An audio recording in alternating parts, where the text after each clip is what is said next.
Good morning everybody. Now welcome to standard 6 subject SS lesson 3 ancient towns and sculpture. आज हम part 2 explain करने वाले हैं। इससे पहले के लेसन में हमने आपको लेसन एक्सप्लेन किया और एक्सप्लेन करने के साथ हमने आपको बताया कि कहाँ सबसे पहले हमने टाउन्स के बारे में बताया और कल्चर्स के बारे में, किसके, हड़प्पन सिविलाइजेशन के बारे में। और हम उसके हड़प्पन सिविलाइजेशन के समय के इकोनॉमिक्स लाइफ के बारे में बता रहे थे कि वो पैसे कहाँ से कमाते थे। पैसे कहाँ से कमाएंगे, तो उस समय जो है उनके लिए जो है एग्रीकल्चर था और क्रॉप्स ग्रो करने का था। और उसके बाद सिल्क जो है सिल्क वगैरह जो है इंडस्ट्रीज जो है बहुत फेमस था। The people of Indus valley civilization were engaged in various economic activities like agriculture, livestock, trade and silk crop, silk industries etcetera. In agriculture they produce crops like wheat, barley, peas, sesame. शीशम जो है एक पेड़ है, शीशम जिसकी लकड़ी बहुत कीमती होती है, मस्टर्ड, सरसों etcetera. They use plugs in the plug land, जो खेत जोतने के लिए भी हल्की का इस्तेमाल करते थे। They reared animals like cow, buffaloes, goat, bullock etcetera. And the cotton clothes of Harappan civilization reached at Mesopotamia and Egypt via Mesopotamia. जो कॉटन क्लोथ से हड़प्पन सिविलाइजेशन के समय वो कहाँ पहुँचते थे, मेसोपोटामिया में पहुँचते थे एंड इजिप्ट में पहुँचते थे वाया टू मेसोपोटामिया, मतलब मेसोपोटामिया के थ्रू वहाँ तक पहुँचते थे। Wheat, barley, millet, peas, sesame, dates, fish, milk and milk produce are included in the food of the people of Indus. उस समय के सिविलाइजेशन में इन लोग का खाना पीना भी यही था। वीट, बार्ली, मिलेट, पीस खाते थे, sesame, dates and the milk and milk product जो है इंक्लूडेड थे। अब उनका है सोशल लाइफ ऑफ सिविलाइजेशन। उनका सोशल लाइफ क्या था? The main occupation the people of Indus valley were agriculture. Main occupation उनका क्या था? एग्रीकल्चर था। Agriculture and livestock rearing. People of this time, इस समय के लोग use to have a wheat, barley, millet, peas, sesame, date, plums etcetera in their diet, ये खाने में यूज करते थे। ड्यू टू पेस्टोलिज्म यानी cattle rearing, their diet consider to milk and milk product and also a fishing hook has been found in the remain of this civilization. Fishing भी था, खाने का, फिशिंग पकड़ने का भी था और खाने का भी था। So their food must be their included in fish also. ये पता ही किनका फूड भी होगा। We get information regarding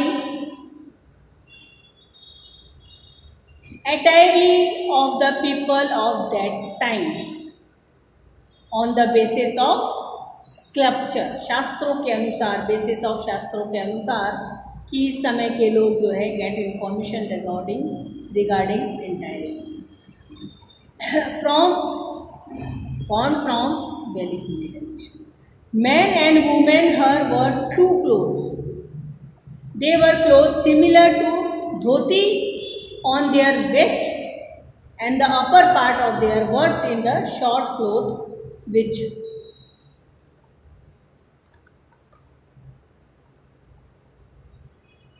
which came down the shoulder.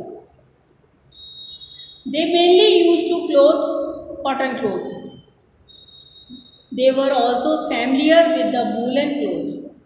ठंडी होती थी तो वूलन क्लोथ भी पहनते थे। As the needle made of metal of ivory have been found, we can assume that were stitches cloth, यानी कि उस समय निडल्स भी फाउंड किए जाते थे, तभी तो उनके कपड़े सिले होते थे। that they were stitched clothes, although most of the people were unstitched. Most of the लोग जो है अनस्टिचेड, कोई भी धोती उती जो है ऊपर छोटे से कपड़े लपेट लिए, लेकिन काफ़ी लोग जो है सिले हुए भी कपड़े पहनते थे। तो इसका मतलब उस ज़माने में सुई धागा भी था। पीपल ऑफ दिस टाइम वोर ऑर्नामेंट्स, इस समय के जो पीपल्स थे वो ऑर्नामेंट्स भी पहनते थे, लाइक नेकलेस गले में, रिंग ऑफ फिंगर, फिंगर पे ring, hand bracelet were worn by women as well as men, man भी पहनते थे और वुमेन भी पहनते थे। Women wore jewellery like bangles, earrings, waste belt, ankle act. These ornaments were made of gold, silver and precious stone, बहुत कीमती कीमती पत्थरों के बने। People of Indus Valley civilization made utensils of earthenware, यानी कि मिट्टी के बने होते थे, कॉपर के बने होते थे, ब्रॉन्ज के बने होते थे, etcetera. These included utensils like mug, bowl, earthen mug, metallic pot, saucer, casserole, etc.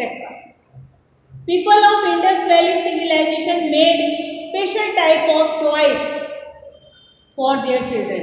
ये टॉयज का देखो दिखा, पिक्चर भी दिख रहा है। अपने बच्चों के लिए अलग तरह से टॉयज बनाते थे, विच इंक्लूडेड बर्ड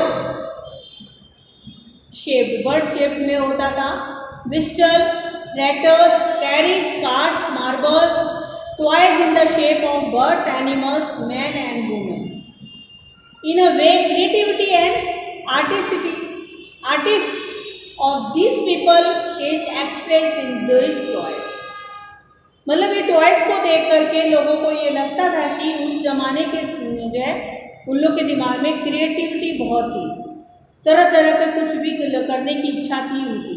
तो इस तरह से वो टॉयज अपने बच्चों के लिए बनाते थे, जिसमें कभी कभी बर्ड्स का शेप दे देते थे, कभी कभी एनिमल्स का, कभी कोई मैन का, कभी वुमेन का, इस तरह का शेप दे करके वो बच्चों के लिए टॉयज बनाते थे। तो toys like head shaking animals and the monkey climbing word trees are senior, मतलब ये टॉयज में ये सब देखने को मिलता था। अब क्या है, रिलीजियस लाइफ एंड फ्यूनरल, मतलब उनके जो है धर्मों के जो धार्मिक जो लोग धर्म थे, रिलीजियस, उनके लाइफ कैसे थे और उनके फ्यूनरल कैसे थे, यानी वो मर जाते थे, डेथ हो जाते थे, तो उनका दाह संस्कार किस तरह से होता है। We get information regarding religious life of Harappan civilization from the idols and the posture. Among the idols executive, the idol of Matrika Devi have been found. Matrika Devi में इनके आइडल्स यानी मूर्ति वगैरह पाए जाते थे, जो इससे इंफॉर्मेशन के रिलीजियस लाइफ की इंफॉर्मेशन देते थे। एंड हिस्टोरियन कंसिडर, जो इतिहासकार थे वो consider it the symbol of the mother earth, and it means people of Harappan civilization must have been worshipping mother earth, यानी कि पृथ्वी की पूजा भी वो करते थे। वो ऐसा जो है कुछ जो है वहाँ पे अवशेष मिले हैं, एविडेंस मिले, जिससे इसे पता चलता है कि हड़प्पन जो सिविलाइजेशन के लोग थे वो अर्थ की पूजा करते थे, यानी कि धरती माता की पूजा करते थे। Specially as we give grains, food and water, beside this they might have been worshipping trees, animals, Nag Devta, swastik, etc. Remains of worshipping fire have been found from the Lothal and Kalibanga. वहाँ पे आग के देवता को भी पूजा जाता है। अभी इसीलिए देखते हो कि हर चीज़ पूजा जाता है, कोई भी ट्रीज है, पीपल का ट्री कितना पूजा जाता है। एनिमल्स में काऊ को लोग पूजते हैं, नाग देवता को पूजते हैं, जगह जगह नाग देवता का जो है नाग दादा का मंदिर बना होता है, उसमें नाग देवता की पूजा होती है। स्वास्तिक, हर एक घर में जब कोई भी खुशियों के कार्य होता है तो वहाँ पे स्वास्तिक का चिन्ह बनाया जाता है। तो यानी ये कल्चर हमें हड़प्पन सिविलाइजेशन से ही मिला हुआ है। हड़प्पन सिविलाइजेशन के ये कल्चर्स हम अभी तक आज तक ये कर रहे हैं। सोचो, फिर people of Harappan civilization might have been burning dead people, यानी कि जो मर जाते थे उसको जलाते थे। ऑल्सो एविडेंस ऑफ अग्नि संस्कार, इसके भी एविडेंस मिले हैं। Agni sanskar have been found in many place, काफ़ी प्लेसेस में अग्नि संस्कार के भी, यानी कि उनके जो है मार दिए जाते थे, जो मर जाते थे उनको जलाया जाता था, उस संस्कार का भी मिला है evidence. They buried dead person and also kept some of things with the dead body. It tells us about their immigration that their life, यानी कि डेथ हो जाने के बाद लोग जलाते थे, इसके एविडेंस मिले हैं। और उसके साथ काफ़ी थिंग्स भी डालते थे, जो आज भी हमारे कल्चर्स में ही चलता है। हमारे कल्चर्स में भी कोई डेथ कर जाता है तो उसको जो है, पहले आप देखते ही हो कि पहले उसको एक बांस का जो है सीढ़ी टाइप का बनाया जाता है, उसमें तो काफ़ी ढेर सारे पुआल रखे जाते हैं। पुआल रखने के बाद उसको कपड़े से बांधा जाता है, बांधने के बाद उनको लिटाया जाता है, लिटाने के बाद वापस उनको कपड़े से बांध करके लिटाते हैं, उसको फूल माला डालते हैं और सब कितनी तरह की चीज़ें। तो यानी ये हड़प्पन सिविलाइजेशन से ही हमें मिला हुआ है। अब इसके स्क्रिप्ट ऑफ लैंग्वेजेस, क्या क्या स्क्रिप्ट मिले, क्या क्या लेख मिले और किस लैंग्वेजेस में। Coins, seal, copper plates have been found from remains of Harappan civilization, over which some text is transcribed, which is written in some unsolved mysterious languages. Although these writings are short words with matras and joint words are found, lots of attempts have been made to decipher this script, but it has not been successful. क्या कि coins और seal paper, copper plates, ये सब मिले उस समय Harappan civilisation के समय में। तो ओवर विच सम टेक्स्ट, कुछ उसमें ट्रांसक्राइब थे, लिखे हुए थे, which written some unsolve mysterious language, जो लैंग्वेज जो है लोगों को समझ नहीं आया। Although this writing word short words, कुछ जो है वर्ड्स शॉर्ट वर्ड्स में लिखे हुए थे, with the mantras and joint word found, word joint किए हुए थे। लॉट्स ऑफ अटेम्प्ट्स, बहुत ढेर सारे अटेम्प्ट मिले, have been made, they have disappear, काफ़ी डिसअपियर हो गए, निकल गए। And script but has not been successful yet, पर थोड़ा बहुत सक्सेसफुल रहा और सक्सेसफुल में ये सारे मिल गए। ओके, अब क्या है, places of Harappan civilization in Gujarat. अब गुजरात में हड़प्पन सिविलाइजेशन का small and big colonies of Harappan civilization have been found in Gujarat. Gujarat में छोटे और बड़े कॉलोनीज पाए जाते थे, like Rangpur and the Lothal is in Ahmedabad district, Rojdi Shrinathgadh in Rajkot district, Desalpur in Kutch district and Dholavira, Surkotada, Lakhabaval in Jamnagar district, Amra Bhagatrav on the bank of Kim river in Bharuch district. क्या है ये प्लेसेस ऑफ रिवर? शायद जो गुजरात में जो है इसके पार्ट्स मिले, वो गुजरात के पार्ट्स जो है ये यहाँ थे, जो पहले भी आपने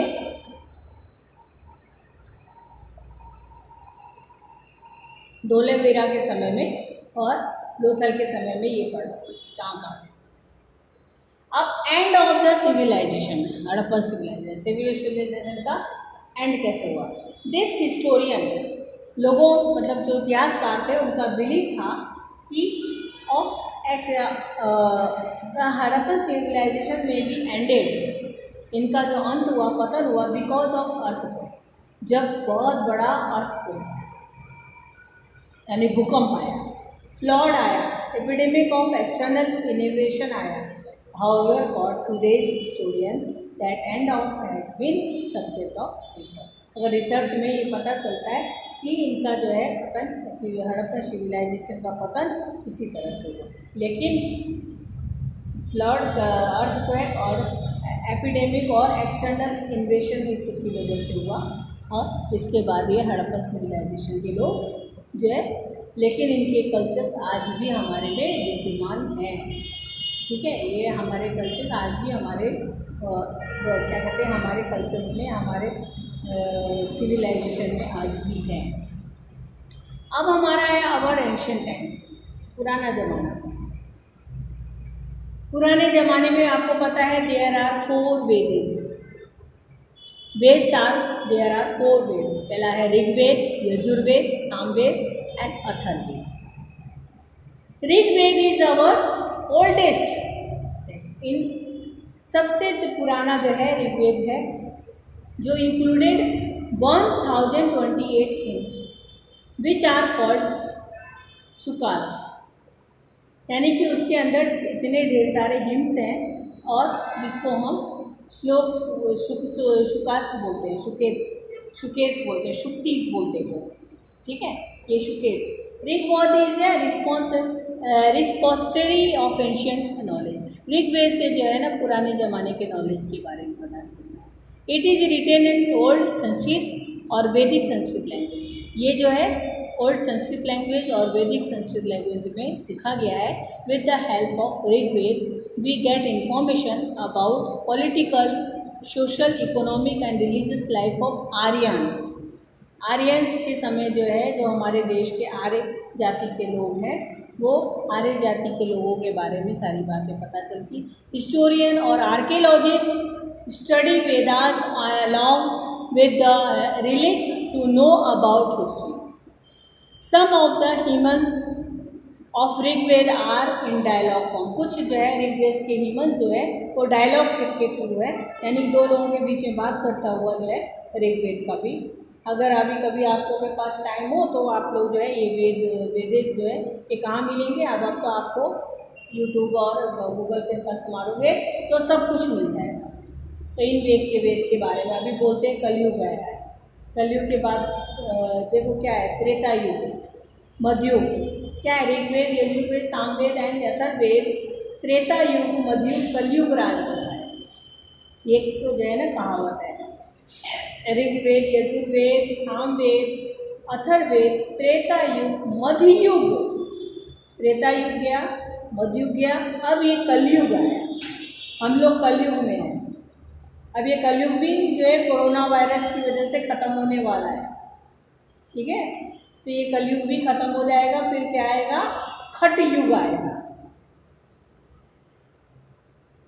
ऐसा मेरी मम्मी बताती है, मुझे भी नहीं मालूम है, मेरी मम्मी ने ये मुझे कहा कि भाई खट युग आने वाला, आ गया है। कलयुग खत्म हो गया है, अब खट युग आ गया है। लोग खटते करते जो है स्ट्रगल करते करते जो है अब तो वो का अंत होने वाला है।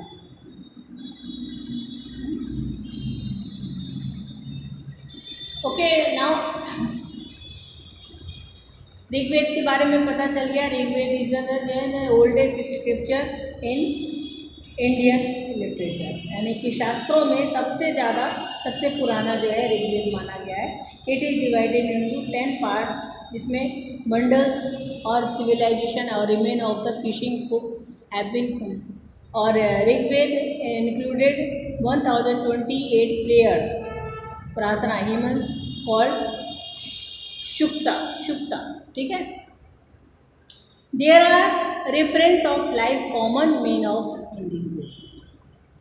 References of life common man in Rigveda. There are references of political institutions like gana, sabha and the समिति। गना सभा और समिति। सभा was a similar institution as compared of Samiti, Sabha or Samiti. Head of the state sat in it and discussed important issues of the state and gave justice. Rigveda is a prosperity ancient knowledge is written in those Sanskrit and Vedas Sanskrit. ये तो पता चली गया languages के बारे में। और उसके बाद इंफॉर्मेशन अबाउट पॉलिटिकल, सोशल और commercial and religious life of Aryans found in the Rigveda. Okay, and there are references of political organization like gana, जैसे क्राउड जिसको बोलते हैं, and sabha assembly, and the samiti committee. In Rigveda sabha was smaller institution as compared to samiti, यानी समिति यानी committee, committee बिठाना, समिति बिठाना, क्राउड होना, और उसके बाद जो है असेंबली होना, लोगों को इकट्ठा करके एक दूसरे को के बारे में बताना। Samiti is a large organization, is elected the king of it appointed the many chief, army chief and the priests to help the king of the main function of the king was the make gaveshana, यानी कि घोषणा करते थे वार के लिए। अगर समिति is a large organisation होता था तो it is elected the king, उसके लिए किंग को तैयार किया जाता था। It has appointed the army chief, जो अपॉइंट करता था army chief, and the priest to help the king, जो किंग को हेल्प करता था, और द मेन फंक्शन और of the king was make, घोषणा करते थे वॉर के लिए। The social unit the Vedic age was a family, there was the partial and the joint family system in society. All were equal in society, सब लोग equally society में रहते थे और लोगों के अंदर ये एक दूसरे के साथ रहने की भावना भी थी। Rigveda provides us information about social life of Aryan. One of unity of society was family, and family system was partial, and it was also joint family system. Society was not divided into caste and races. Okay, so all were equal in society. कोई cast नहीं, कोई जो है धर्म जाति नहीं, सब equal थे। There was no discrimination of high and low status. ना उस समय कोई बहुत हाई लो उसमें था, जाति में था, ना कोई लो जाति में था, सब बराबर थे। Woman had high status in society. Feminist were there are women were considered as the co-workers, and their presence of the yagna and the shiva. कोई भी यज्ञ वगैरह होता था सब में वो भाग लेते थे, कोई भी किसी के साथ नहीं, औरत आदमी में भी कोई भेदभाव था, सब एक समान थे। ये सब मैन लोगों ने ही आदमी औरत और धर्म जाति इन सब का भेदभाव बनाया है, उस समय सब बराबर थे। They also study among them Apla, Gaumundra, Ghosha, etc. Created rituals of the Rigved, girls not married only when they are aware. हाँ, तो उस समय भी गर्ल्स जब तक मैरिड नहीं होते थे, जब तक वो एडल्ट नहीं हो जाती थी। Mention the worship of nature is found in Rigved. Worshipping of Indra, Vanraj, Varun, अग्नि, सूर्य एक्सेट्रा। क्या उस समय जो है ऋग्वेद में ये है, ये माना गया है कि पूजा के लिए भी माना गया है कि पूजा भी लोग करते थे, किसका? इंद्र भगवान का, वरुण को भगवान का, अग्नि का, सूर्य भगवान का, इन सब पर भी पूजा होती थी। इज मेंटेन द ऋग्वेद के समय में भी। There is a mention of Usha as the goddess, morning, Usha मतलब मॉर्निंग, सुबह का समय उषा, और Aditi as the goddess of evening. Usha और अदिति जो है, उषा मतलब सुबह का समय और अदिति मतलब रात्रि का समय, इसको भी ये लोग जो है गॉडेस भगवान देवी माने हैं। And cow, horse and bulls have been discussed in the many cases of Rigveda में काउ, हॉर्स और बुल्स के बारे में बहुत ज़्यादा डिस्कस भी है। As compare to other animals, horses have been mentioned more times. Horses तो होता ही था, which indicate importance of pastoralism in their lives. It was common among all tribes to fight for animals property, as mainly decide on the basis of number of cattle. Animal husbandry was done collectively and agriculture was secondary in the earlier stage of Rigvedic age. तो Rigvedic as के बारे में आपको पता चल गया कि the social unity of Vedic age was family and with the partial and the joint family में रहते थे, और ये लोग पूजा भी करते थे, भगवान की पूजा करते थे। किसकी किसकी पूजा करते थे? अग्नि देवता, वरुण देवता और सूर्य देवता, इन सब की पूजा भी करते थे। और ऋग्वेद में वुमेन स्टडी भी करती थी, मतलब वो वेदास भी पढ़ सकते थे। Female scholar like Apala Lopamudra घोषला क्रिएटेड रिचार्ज ऑफ ऋग्वेद, यानी ऋग्वेद में को जो है लिखने में इन लोगों ने भी सहायता दी। द रिप्रेजेंट वर्शिप भी करते थे ये लोग पूजा अग्नि देवता की। ऋग्वेद और horses are most commonly mentioned in the Rigveda was compared to other animals which show the important of the pastoralism, जो एनिमल हस्बेंड्री जिसको बोलते हैं, their lives and agriculture was secondary in the earlier stage of the Rigvedic age. Property was mainly decided on the basis of number of cattle. Okay, तो अभी ये lesson आप लोग का आपका ये वैदिक एज कंप्लीट हुआ, यानी कि the ancient towns and structure आपका कंप्लीट हुआ।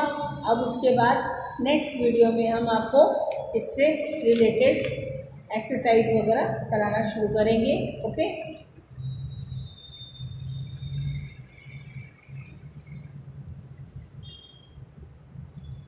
तो आपको अच्छी तरह लेसन समझ में आ गया, ancient towns and sculpture. Okay, अब हम आगे नेक्स्ट वीडियो में इसके बारे में जानकारी इकट्ठा करेंगे। क्या? In answer in one word, fill in the blanks के थ्रू। ओके, तो और अच्छी तरह से लेसन जो है आपको समझ में आ जाएगा, क्योंकि अगर हम बोल के लेसन अब अभी आप लोग क्लास में होते तो हम बोल करके आपको समझाते तो बहुत अच्छी तरह आपको समझ में आ जाता, लेकिन अभी वीडियो के थ्रू ही आपको समझना है लेसन। तो वीडियो के थ्रू प्लीज़ आप लोग इस लेसन को जब भी देखिए इस वीडियो को, तो ये वीडियो पे आप अपने लेसन को लेकर के बैठिएगा, तो ही आपको लेसन अच्छी तरह समझ में आएगा। Okay, now welcome, thank you.